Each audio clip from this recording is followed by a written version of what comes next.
I'm Dan Hoard at the Super Bowl in New Orleans, and I think you'll recognize this guy, former Bearcat tight end and defensive end, Connor Barwin. Went on to have a great career in the NFL and now is an executive with the Philadelphia Eagles, hoping to get a Super Bowl ring over the Kansas City Chiefs. Check him out on this episode of Let's Reign. The Philadelphia Eagles are back in the Super Bowl, and former Bearcat Connor Barwin is a key part of the organization, the head of football development and strategy. This is an impressive title. What does that entail? Yeah, thank you. Good to see you. Nice Thanks for seeing being you. here. Exciting times for the Eagles. Yeah, I played for the Eagles, of course, and then when I stopped playing in 18, Howie asked me to come work for the organization. I've been there now full-time 5 years, 6 years overall, and my role, is to do a lot of different things, but to sort of summarize it, it's really to sort of collaborate with our coaches, our front office, our analytics, our doctors, our trainers, with our players at the core, and make sure we have a plan and a strategy to make sure they're all getting better, and communicate with them and make sure all of our players, especially the younger players, know what the vision is for them on the team and find a way to get there. So as a team, we're all getting better, and especially our younger players are continuing to improve year in and year out. So with your playing experience and your MBA from Penn and working in one of the best front offices in the NFL, are you tracking for like a GM type role? Is that something you would like to do someday? Yeah, I think so. I really love what I do. I do think I'm fortunate to have the background and the perspective from being a former player, from playing in 4 different organizations, pretty well-run organizations, and great coaches from Sean McVay, to Gary Kubiak, Doug Peterson, Nick Sirianni, and to work and sort of see behind the curtain with the Eagles in the front office. Is there a goal sometime to be sort of making the final decision at these teams? Maybe, but right now, I really do love what I do and working with the people that I get to work with. And Gary Kubiak said to me early on, he said, it's not worth it unless you enjoy the people you work with, with how much work it takes to do this. And right now I really do enjoy being in Philadelphia, enjoy the people that I get to work with. You were born and raised in Detroit, went to UC, as you noted, played for 4 different NFL teams, but somehow you've become like Mr. Philly. A key part of the community, very well known for your charitable efforts in the city. What was it about Philly? Why did that connect so well for you and your family? Yeah, Philly's a great place. It's a great, it's located in a great place in the country, right? In the Northeast, it's easy to get to a bunch of great cities. It's easy to get to Cincinnati and back to Philly. It's a sports town, right? There's a lot of similarities to sort of the sports and the blue-collar nature is where I grew up in Detroit. But at the end of the day, for me, if you love sports the way I do, I love basketball, I love football, I love all of it. In Philly, that's what it's about. The city is built on sports, and the whole city connects around the sports teams. And so I've loved when I went there in 2013 to play, loved playing there. And then when I was done, again, Howie told me to come back and work for him when I was done playing. So right away, I knew that was where I wanted to work. There's been this unbelievable Cincinnati connection with the Eagles over the years. You played with Trent Cole and Brent Selleck, and it's continued over the years. Is there a thing between the Cincinnati guys that have been with the Eagles? Well, we're all really close. It's pretty incredible that for a couple of years there, 13, 14, maybe 15, there were 4 starters on the Eagles from the University of Cincinnati. Me and Trent on defense, and then Kelsey and Selleck on offense. So we all have that bond together. Obviously, I think we all still live in Philadelphia, and we're all pretty close. As we were just talking before the interview, Kelsey's still around all the time. Selleck still works, part-time for the team. So we still see each other all the time. And, I think Howie, appreciates guys that come from UC. I know you guys got some good players coming out this year that we're watching, so hopefully we can get a couple good Bearcats. Let's turn the clock back to 2005 when you became a Bearcat. How did Mark D'Antonio convince you to come to Cincinnati? Well, Mark's awesome, but I gotta be honest with you here. What really happened was I was sort of under-recruited. I didn't play football essentially my sophomore and junior year, and Mark D'Antonio was on a recruiting trip in Detroit and had heard about me playing basketball. So football season was over, and I had offers to the MAC schools, right? Bowling Green, Eastern Michigan. I actually thought I was probably going to Bowling Green because they were pretty good at football at that time, back in 04, 05. And but Mark D'Antonio happened to be recruiting somebody else in Detroit. Somebody said, hey, go watch this Connor Barwin kid play basketball. I was playing Brother Rice. For anybody that knows Detroit, U of D Jesuit, Brother Rice, big game in high school basketball. I had an awesome game. I think I had like 3 dunks, scored like 25 points. There was a huge gym full of people. So Mark saw all that. It's funny. It was probably my best basketball game I played in high school. Mark just walked in, and he offered me a scholarship the next day. And honestly, I went to go visit Bowling Green, and then I went to go visit UC, and that was sort of just after Varsity Village had sort of been built, and it was the first year in the Big East. So for me, it was kind of a no-brainer, going into the Big East. This was sort of a big conference, a BCS conference at the time, and the facilities were awesome. So really, once I visited, it was a no-brainer that I was going to go to UC. It was, the best decision I ever made. Your recruiting class was incredible. Excuse me. Marty Gilliard, Mike Mickens, there were several others that became the core of that Orange Bowl team your senior year. Did you have any idea that these guys were really good players? No, I didn't. I'll give you two stories about that time that I think are interesting, and me and Kelsey talk about the one a bunch. First, that team going to the Orange Bowl, we often say we got the perfect combination of coaches, right?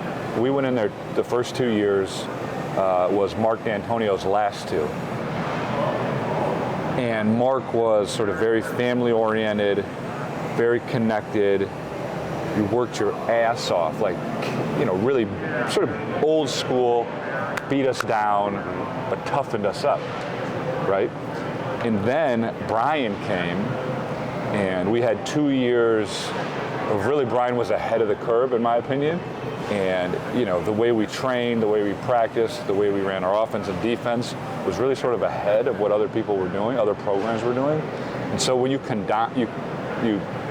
put those two together, sort of that foundation of toughness and connection that Mark D'Antonio built, but then you put on top of that sort of the efficiency and sort of the new ways of working out and running practice. That's where it all came together. And I don't think we were going to the Orange Bowl or the year after they went to the Sugar Bowl without those 4 years and those 2 leaders that we had. It really sort of worked. They really complement each other in our opinion. And me and Jason have always said that, and I still think about that often. And then what's funny about you said about our class, I'll never forget. And I talk to people about this a lot. When I went to UC, I did not have big dreams of playing professional football. It was, I was the youngest of 4. Getting a college scholarship was a huge deal. Was nowhere near the NFL and our, small town family thing we had going on growing up. And I was just happy to get a college scholarship. I was going to be a high school coach and high school teacher. It was done. A week after being on campus my freshman year, my whole outlook completely changed. And I went from, all right, I'm happy to be here to be a high school coach and teacher, to I'm going to go to the NFL. 1 week. 1 week. It's all it took, because it just shows, the importance of sort of seeing someone that, you sort of relate to. And it was Brent Selleck. So Brent Selleck, sophomore year at UC, had a great year. So he was all over posters. He was all over campus, and everybody was saying oh, there's one guy on the Bearcats that's going to the NFL. It's Brent Selleck.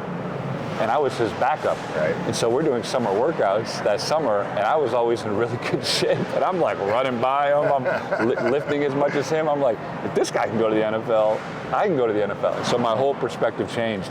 And I always tease Brent about that, but I was incredibly lucky to sort of be in a room with him right away, and he sort of showed me what was possible, and it really changed, my perspective, my outlook, and how I approach things my 4 years at UC, because I believed right away that it was something that was possible.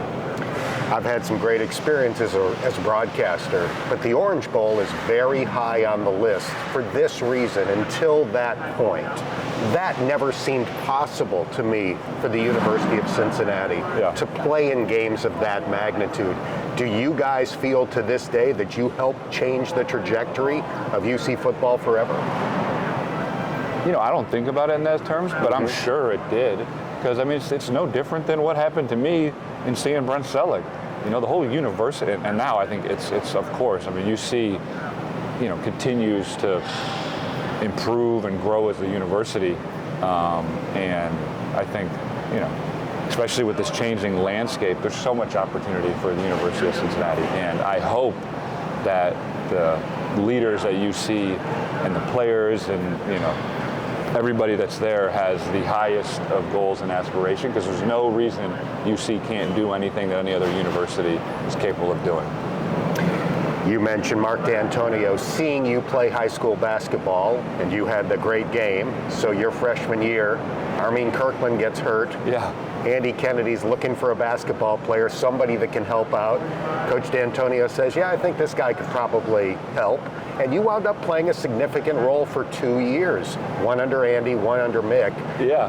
How special was that experience for a guy who ultimately spent a decade playing pro football? I mean, one of the most special times of my life, honestly. I'm so lucky.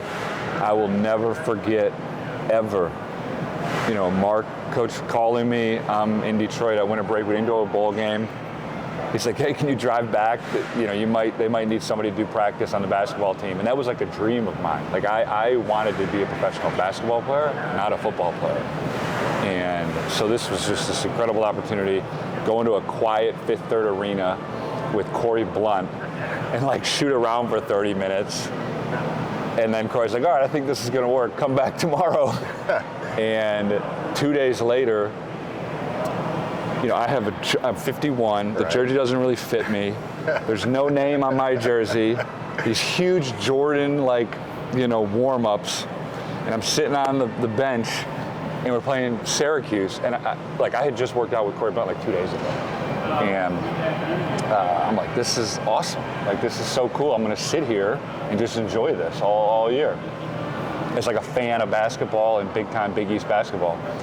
And Andy Kennedy walks down about 9 minutes into the game and is like, looks at me and is like, hey, you ready? And I was not ready at all. And I really was in shock. And I was like, me. And he's like, no, get in. And I mean, I swear I'll never forget it. I didn't even like know how to like do it. And I just sort of found my way to the scoring table. Dead ball, I check in. You know, don't know what I'm doing. There's a loose ball. I dive for the loose ball. Before I know it, I'm shooting a free throw, you know, in Fifth Third Arena, and people are going crazy. I was just like, hit the rim, hit the rim, hit the rim. And I think I hit the rim. And then the rest was history. It was just the most fun times. Played with so many great players. You know, got to play in great arenas. Did it for 2 years. I'm proud. I think I averaged over 10 minutes in every game that I was on the team. And honestly, I look back, I wish I would have played all 4 years. That's the only thing. You know, I would have still played in the NFL for, you know, 10 years. You know, it all worked out great, but I think I had so much fun playing basketball. I wish I would have played, you know, the rest of my career. And we've seen guys do it, you know what I mean? So I would encourage, if any college athlete had the opportunity to do both, do it as long as you can. Excuse me. Your sophomore year, you are asked to guard the #1 pick in the NBA draft later that year. Greg Oden, great matchup. Yeah, I had a cover in Sports Illustrated. It's still, the magazine is still in my garage. Yeah, that was fun. We battled. Fortunate, you know, it would have been cooler if he ended up having a better career, but he was still really good at that point. And I think the 7 or 8 minutes that I was in there guarding him, I don't think he scored. Well done. So I was pretty happy with it. That was a fun memory. Let's talk but I'll give you the other one. Oh, please. So the one that wasn't as good was Jeff Green, who turned out to have a great NBA career. The only guy that truly really dunked on me. And I got switched on to him, and when I got switched on to like a really good player, I was like, all right, the only way to do this is just not let him get the ball. So, I'm covered him really tight, and he sort of ran up and then backdoored. They threw an alley-oop, but I'm like running behind him, and he just, it wasn't a good play, but it's kind of cool to see how great his career was. If you average 10 minutes a game in the Big East, you're going to get dunked on at some point back in those days. Yeah. Let's talk about the decision that really changed your football life. Going into your senior year, you moved from tight end to defensive end, largely driven by the hearing loss that you were born with in one ear.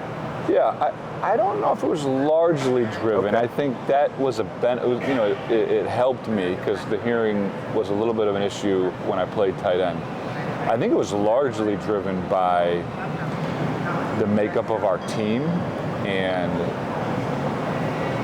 Brian didn't really use a tight end, and he could sort of interchange a tight end with a wide receiver. And he saw me and was like, all right, you can be this valuable on offense, or if you play defensive end, which we have a hole at defensive end, you could be a lot more valuable. And he really sold it to me, and it wasn't like it was a hard sell, but I'll never forget. He was like, hey, if you play, this is why Brian's smart. He was like, hey, if you play tight end, first of all, I don't really call a lot of plays for the tight end, but I got to call a play. The offensive line's got to block for the quarterback. Then the quarterback's got to decide to throw it to you and make a good throw, and then you have an opportunity to, add some value in production. It's like if you play defensive end, which is not this simple, I know, but he's like, if you play defensive end, every play it's just you versus the tackle. You could have production every single play. And I was like, man, sounds reasonable. That's a good way to look at it. And so made the switch that spring, and obviously it was a great move for me and for the team. I don't even know if you know this, but a few years later, the year that Travis Kelce was suspended and couldn't play, and Butch Jones was the Cincinnati head coach, they were about that close, moving him to defensive end because of your success. Well, it's good that they didn't do that. Now, I will say, I know I could have played tight end in the NFL for a decade, just like I played defensive end. I'm confident that I could have done that. I really loved playing defense. I will never forget,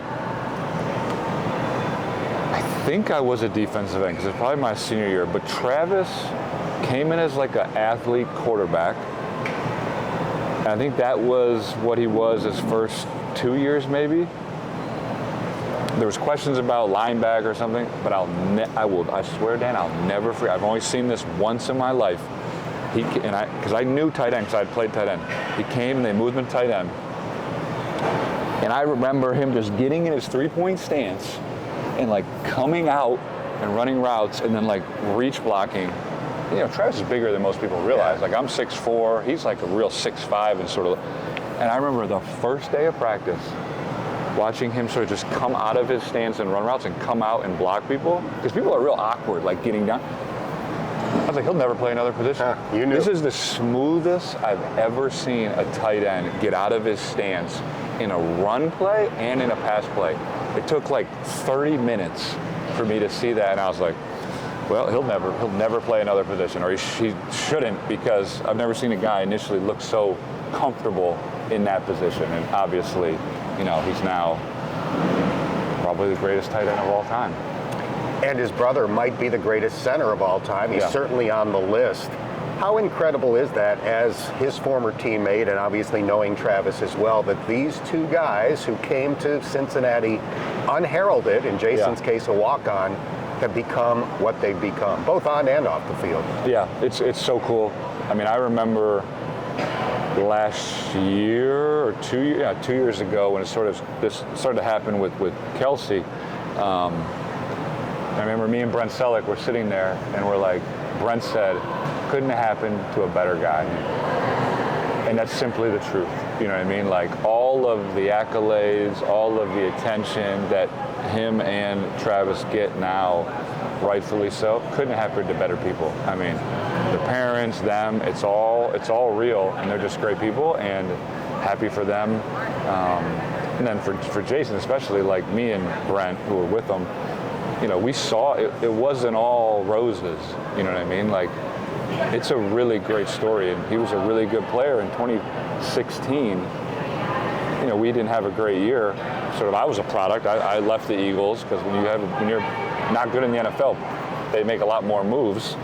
And he was on the trading block, and pretty much everyone was like ready to get rid of him. And that was very real. He sort of refocuses, gets better, wins the Super Bowl, and then like All Pro, Pro Bowl, All Pro, Pro Bowl. I just start stacking them up. You know what I mean? It's just a testament to his commitment, his how smart he is, and how hard he worked. You had a great career. Pro Bowler, 14.5 sack season, a lot of great individual accomplishments. You were on some really good teams. What was the highlight for you? Well, hopefully the highlight is Sunday when we win the Super Bowl. But the highlight of my 10-year career, it's hard for me to pick one, honestly. I mean, I just played with so many great guys. I think, we had a core. I mean, I just love being a part of a team, honestly. And in Houston, there was a couple special years there where we were a top defense. It was the first time the Texans ever made the playoffs as a young franchise. I was playing for Wade Phillips and Gary Kubiak. We had D'Amico Ryans, Mario Williams, Sean Cody, Brian Cushing, Antonio Smith, just a great Jonathan Joseph from Cincinnati, Glover Quinn, all these guys, just unbelievable people. At Philly, we had the Chip Kelly. I was part of the Chip Kelly, which was really interesting those first couple of years. But again, playing back with Kelsey and Trent and Selleck, D'Amico again, a bunch of Todd Harriman, Jason Peters, Evan Matt, just great. LaShawn McCoy, D-Jack, great people to that's play football with. That's what it's all about, right? I mean, that's it. And I could keep going, but same thing in LA with Sean McVay and Todd Gurley and Aaron Donald. Same thing at the Giants at the end with Eli Manning and Odell Beckham. I mean, it's fun to be around those great players that are good people and want to be part of a team. So I think I've always sort of cherished all of those groups of people and teams that I've been a part of. You missed the last Eagles Super Bowl win by one season, the Philly special Super Bowl win over the Patriots. How long did that take to get over, having invested so much time and blood, sweat, and tears into helping the Eagles get there? Yeah, honestly, that was 2016, so I played 4 years in Philly, started every single game, very much as you said, like I live in the city, I understand. I always said, like, I understand what it probably means to win a Super Bowl as much as anybody, because I lived in that city and was so connected to the community. So because of contracts and the team went in a different direction, I was in LA in 17. Now, we had a great year in LA, really great team, made the playoffs first time in, 12 years. But it was really hard. And as happy as I was for everybody, I was sort of, in my feelings like, damn, I wanted to be there. And I can tell you, it's really funny to look back on, because I wouldn't say that out loud, but me and my wife were, during the Super Bowl, I was trying to get as far away as I could from Philly, and I still lived in Philly. So we were in New Zealand during the Super Bowl. You succeeded. You got away. Like when I look back, I was like as far as possible. I was in frickin' New Zealand during the Super Bowl in 17. But when did it change? Was during the Super Bowl parade. So I was in New Zealand watching it and sort of tracking the whole thing, and just watching the coverage of all of that, I got over myself quickly, and I was just like, man, this is so frickin' awesome for everybody on the team that was involved, for the city. And that was it. It was really watching the parade, and I was like, get over yourself. This is so cool, and I was so happy for everybody. And now, it continues to motivate me to be a part of a team to win a Super Bowl, and that's why I'm so excited to be here in New Orleans. Yeah, hopefully we're watching you in parade footage in another week or so. Let's touch on a couple of things post-NFL before we wrap up, including the MBA from Wharton, the School of Business at Penn. This is one of the most prestigious business degrees that you can have. Why did you do it, and how hard was it to earn? Yeah, it was the hardest thing I ever did, honestly. Like I said early, after a week at the University of Cincinnati, I decided I was going to go to the NFL. So I didn't exactly focus as much as maybe I should have in my 4 years at UC. Now, I always did fine in school and took it relatively serious, but Wharton was a whole different, it was like a whole different thing. And so I was working full-time at the Eagles and then doing it on the weekends, and I appreciate the Eagles allowing me to do that. But it was the hardest thing I ever did. Learned so much. I knew when I was done playing that I wanted to continue to be a part of teams and add value and be successful. And I had was aware of guys that played a long time in the NFL, and most didn't have that awareness. Like your life doesn't stop when you're done playing football. So I saw, I'm in Philadelphia, so I'm aware of Penn and Wharton, and I decided to take a chance at it and studied for it, and it was a huge challenge and learned a ton, and so thankful that I did it. So the way it sort of reteaches you to think about problems a little bit differently, and the way it allows you to now have conversations with, at least in my current job, with people across departments, sort of have that language across departments is something that I really learned going to business school. And have I read correctly that you and your business school buddies have purchased an Italian professional basketball team? We did. Yeah, we did. So those are the nice fun. hobby. Those are the fun things about going to work, and you meet a lot of really smart people. And so we put together a group of us and raised some money and bought a professional basketball team in Italy, and that's been great. I bought the team. It wasn't great at first. The team got relegated after we bought it, which was not good, but I was able to spend 2 summers, in the NFL, pretty much end of June, July is like the time off. Yeah. So I was able to spend those 6 weeks hiring a general manager and a head coach, and it was one of the coolest things I've ever done. Now, one of the hardest things I've ever done, but sort of going through that process, we interviewed probably 5 different people from Italy, probably 10 different people from the NBA, got to meet a ton of people, got to learn a lot. Ultimately hired Michael Arcieri as the GM, he's still there, and the head coach Jamie and Christian. Team got promoted, we're back in Serie A now, and the team's sitting at 6th on the table, and I will go visit the team after the football season's over. I love it. And that's not the only way you are a Renaissance man. You were involved in producing the Kelsey documentary. You've been really instrumental in these Christmas albums that Jason's been involved in that have raised a ton of money for charity. Yeah. Does your brain just want to, dip a finger into a million different things? Yeah, I probably need to start to pull some of that back, but I am, and this was part of going to business school, I do try to cast the net, and I don't think I know that much, but I do have a decent judgment of people and good ideas and opportunities, and know how to look at opportunities better, especially after going to business school. And I definitely got lucky a few times, but I know a good amount of people. I know Kelsey, and when he came to me about making a film, I was like, yeah, you're a good character. We should do this. And definitely sort of got lucky, but that turned out to be a great film and learned a ton. And then when Lane and Jordan and Jason, said, hey, we have this crazy idea about a Christmas record, I was like, hey, well, I know a lot of people in the music business. Why don't we just do it? Let's figure it out and do it. And so I think when I sort of see opportunities, I can't help myself when I think they're good to try to put a group of people together and try to figure it out. And that's, those 2 examples were just finding a way to put a good group of people together to do something fun and creative and ultimately good. And when I see them, I try to take advantage of it, Last thing, you received an Outstanding Alumni Award from UC last year. When you look back at those 4 years, playing for the 2 football coaches you mentioned, plus Andy Kennedy, plus Mick Cronin, the classes you took, the students that you got to know, how did all of that add up to where you are now? I am so grateful to have gone to such a great university. I really am. I try to get back at least once a year. It was very cool to get the Alumni Award last year and see how well the school is doing.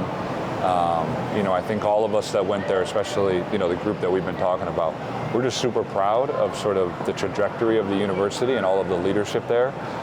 I think for me, I was a kid, this really stupid kid, when I went to UC, and I was there for 4 years, and was just sort of shaped by coaches, the support staff, the trainers, all of the people around that, or that university that just helped me mature as an adult. And, I definitely had some hiccups. I mean, I was kicked out of my dorms at one point. I mean, I was an idiot, but I was held accountable for the most part, and really, walked in as a pretty dumb 18-year-old and sort of walked out as a not quite as dumb 21-year-old, but have continued to grow since I left there, and very proud of the university, continue to want to stay connected to the university, and excited about the football team and the basketball team and what the school is doing as a whole. We're proud of you. Really appreciate your and time. Cincinnati as a city. I mean, I think I love Cincinnati. I know, plenty of guys. I know Zach. I know James Casey on the Bengals. Obviously, we have CJ who, plays for us in the Eagles, and a bunch of other people that I know at the Bengals. But Cincinnati is such a great city to raise a family. I love visiting there with my family now. So excited about the future of UC and the city of Cincinnati. Appreciate all your time. Best of luck on Sunday. Thank you. All right. Good to see you. The great Connor Barwin. Thank you. Great to visit with former Bearcat Connor Barwin. And here's a quick reminder to rate, like, and subscribe to the Let's Reign podcast.